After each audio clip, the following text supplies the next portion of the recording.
Yes, again, alright mga minamahal alisyon nyo, nagbabalik muli para sa ating panibagong video. So talaga nga namang parang nilibing na ni Moon Tulfo itong si Senator Ronald Bato de la Rosa sa mismong salita ni Bato.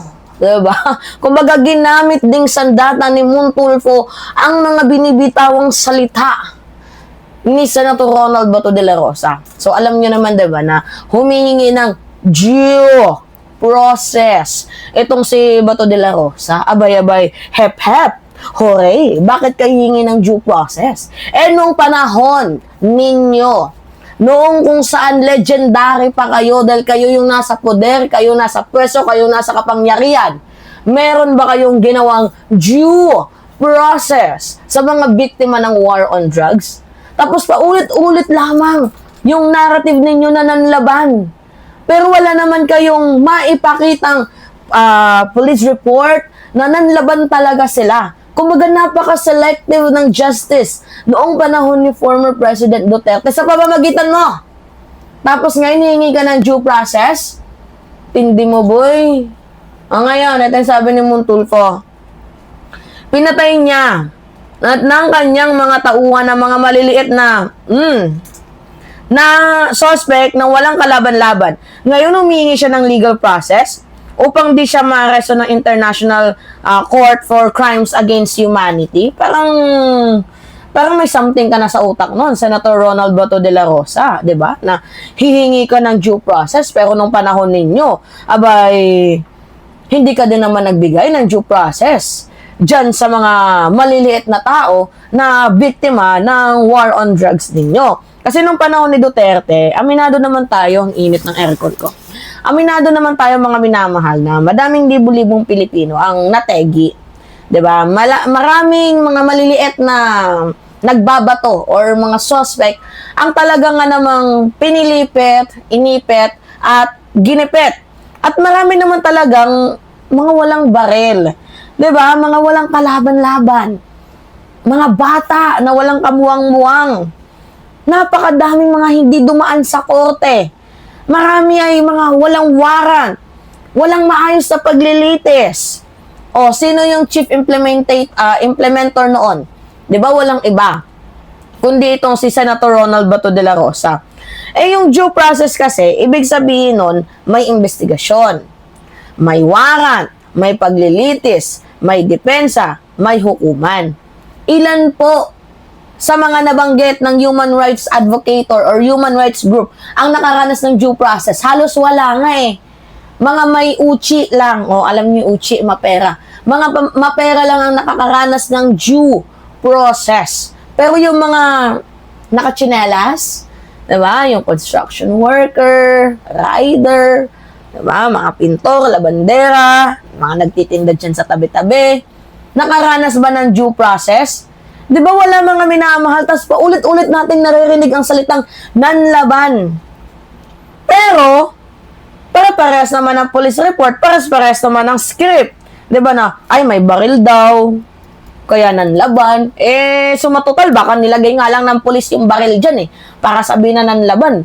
Diba? So, pare-parehas ang narrative ng mga police na nanlaban daw.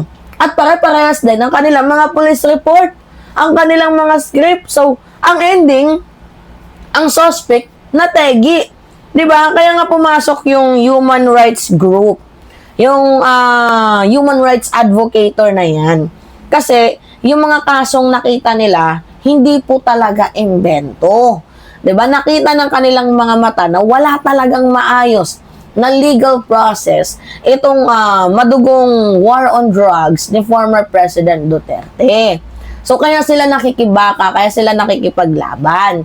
Wala namang masama kung turuan ninyo yung mga nag-aadictos benedictos na yan na magbagong buhay. O kapag matigas talaga yung ulo, deserve nila. Pero hindi dapat kayo yung basta-bastang bumawi ng buhay ng isang tao. Ngayon, baliktad naman ang sitwasyon. Si Senator Bato de la Rosa naman ang humihingi ng process ngayon, humihingi ng legal protection, kasi ayaw niyang maaresto siya Ayaw niyang humarap. To be honest with you guys, hindi naman selective talaga ang due process dito sa bansang Pilipinas. Nagiging selective lang talaga siya because dahil may mga high profile person na kayang magbigay ng limpak-limpak na salapi. Kaya nilang bayaran ng judge. Yung parang ganun mga minamahal. So, hindi lang to para kay Senator Bato de la Rosa, yung tinutukoy natin dito. Kaya nga, kung ikaw mismo, di ba, gumawa ng kasalanan, eh, dapat panagutan mo yon. Kaya nga yung sinabi ni Montulfo, tama lang naman din yun, di ba, mga minamahal. Kaya ka nga hinahabol ng ICC dahil sa due process. Di ba? Nagigets niya yung punto. Humingi ka ng due process, eh, dinadaan ka nga sa due process. Kaya ka nga hinahabol ng International Criminal Court dahil sa due process. So, ano pa? Ang pinuputak ng butchi mo dyan. Napaka-ironic, no? Nilalagay ka na nga sa katarungan, tapos pilit mo pang binabago yung naratibo na ikaw ay hinuhuli kahit wala ka namang kasalanan. Nguk-nguk mo ba to? Ano ba naman yan?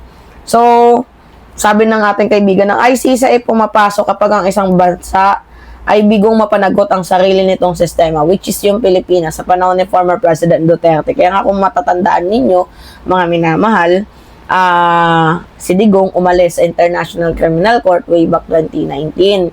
Kasi alam niya na dadalihin siya ng ICC. So, may nakita ba tayong malaking opisyal na nakulong dahil sa extrajudicial killings? Diba? Wala naman, mga minamahal. May hustisya bang nakuha yung mga pamilya ng biktima? Diba? Wala naman tayong nakita. So, sa mga nagsasabi na sumusunod lang daw po itong si Bato de la Rosa dito sa utos, mga minamahal, sa batas, hindi depensa ang utos lang. Diba?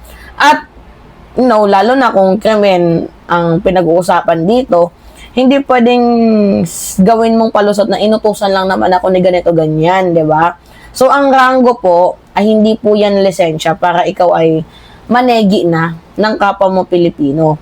At ang kapangyarihan ay hindi pahintulot para ikaw ay umabuso sa posisyon na hinahawakan mo. Ngayon, Senator Bato de la Rosa, kung talagang malinis yung konsensya mo, huwag ka nang magtago. Diba? Huwag kang umiwas. Huwag kang magdrama. Harapin mo ang batas, local man or international. Yan yung tunay at totoong matapang. Oo. Yan yung totoong go ahead, make my day. Yan ang tunay na due process. At mga minamahal, kung meron kang kasalanan, hindi mo yan pwedeng takasan. Kailangan mo yan panagutan, diba? So, yung sinabi ni Montulfo, tama lang naman. Oo. Parang binaon sa lupa itong si Bato de la Rosa. Oh. Sakit!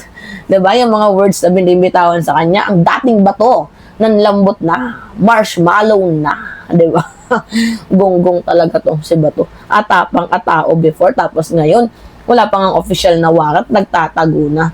Ay nako, itong si Senator Bato de la Rosa, magaling lang talaga sa salita. Pero kulang na kulang sa gawa. Diba? Katulad ni Sara Duterte, katulad ni Digong, ang galing nila sa salita, pero kulang sila sa gawa. Ano pa nga ba nga asahan natin sa kanila? Diba? Wala, malamang. Anyway, yun po mga minamahal. It's me again, Alicia nyo. Pahingin lang po ako ng comments, likes, and share. And also, mga minamahal, don't forget to click the subscribe and always nyo pong i-hit ang notification bell para lagi kayong nanonotify sa mga video na ina-upload natin. Maraming salamat at ingat, mga kababayan. Nasaan yung off dito? Okay.